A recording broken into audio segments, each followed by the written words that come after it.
Good morning, good afternoon, good evening to all. Welcome back to video number 4 on Excel VBA Chinese Play.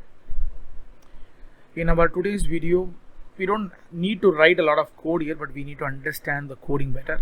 And it is again going to be another Spark Shorts video here. When we go for the fourth module or the video here, we are going to talk about working with a sheet here. How do you select a sheet in a VBA code? How do you read a sheet in a VBA code? And how do you write something in a VBA code? So this is going to be a very easy logic to understand, and it's not going to be a counting task to learn. When I go for reading or writing a data set, probably I'll be using the following two functions in a VBA code called range and cells. We already saw this in our previous two videos. If you are new to this video, I will add all the videos that I've added so far. I've added 5 videos so far totally. This is the 6th video that we are generating here. Again, the number is 4, but we saw the practical applications in the other 2 videos here. When I go for a range, again, I can set the range here for a singular cell or a selection of a row on a column, or a range also can be possible. The same can be done using a cell based selections also. Preferably the best usage as far as I concern, or the best practice that we can use in a VBA coding will be a cell based one that will be more precise while we code in a data set. When I normally go into a selecting of a data, so the recommendation will always be in this particular pattern where we will define a range and then we can use that as a list here. So you always define a dimension first. When I go back to this particular data set, and you can see that what is recommended and what is not. When I go for a normal data set, you can select the data set in this particular way, where we will select one particular row or a row of a particular column and so on and so forth can be done. When I do with a sheet references, I preferably use the second coding that I'm specifying below, not the first one, because the first one will miss the sheet, or it will consider wherever our active sheet selections is in place. So when you're writing a code, please do remember that if you don't specify the sheet name here, this sheet will automatically understand whatever the active sheet that you're using at the moment. It will consider that as a place where it has to do all the respective code that you're going to write, whether you're going to select, copy, paste, cut, do whatever you want to do, you can do it. Instead of doing that, specify the sheet. Again, when you're specifying the sheet, you can specify the number of the sheet there. So by that way, it will understand it is the first sheet, second sheet, and third sheet, and so on. This can be improvised by one more dimension that is called naming the sheet here. So if you are naming the sheet, please do remember that you can pull the data set by the name ranges here. The same logic can be used better. Then now you can see that the default name that comes on my left hand side of the sheet, the sheet property inside our Alt F11 VBA application window, or the code window. When we are writing a code here on the left hand side, you will see 2 different sheets, and there are 2 different boxes here. One is called a property window, another one is a process window here. So now the property window talks about the name of the sheet. So if the left hand side I didn't rename it, I kept the default name. On the right hand side I renamed it. And when I go back to the data set next, then I can read the data. If you want to read the data, or if you want to pull the data from an Excel sheet,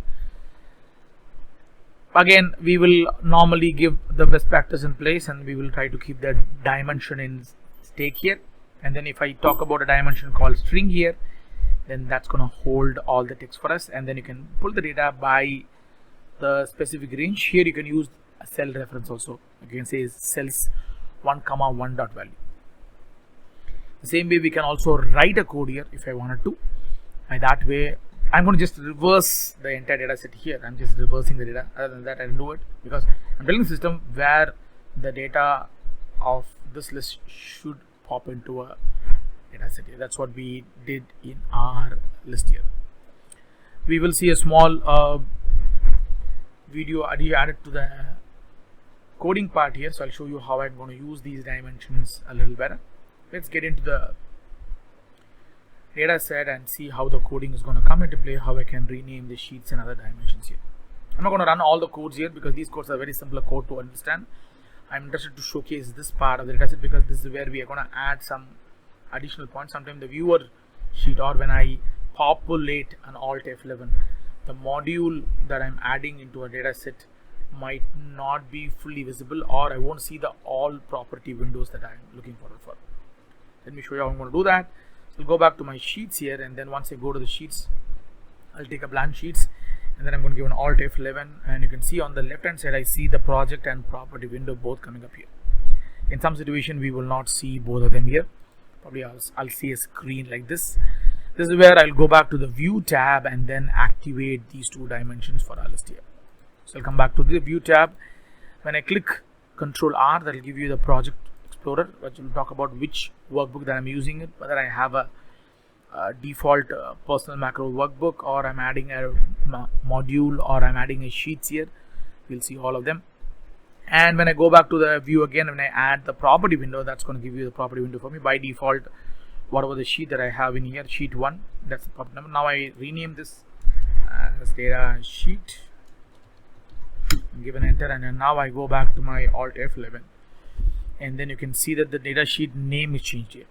Whenever we come back to the data set again, I think that I missed one more dimension that I want to talk about in this list is when I work with a code here, the coding will have a different dimension because now I renamed the sheet up front here. But when I go back to my base sheet, or when I go back to the coding that I showed you a little while earlier, it doesn't change. It still shows sheet 1 for me. But when I go back to my Excel sheet, it shows me the data sheet here because I renamed the sheet's front name or the display name. I never changed the core name here. If you want to change the core name also, you can do it. You can see that very clearly on our project window. The sheet name still given by Excel is sheet 1, but the name that I renamed it from the sheet 1 in the display part as data sheet here.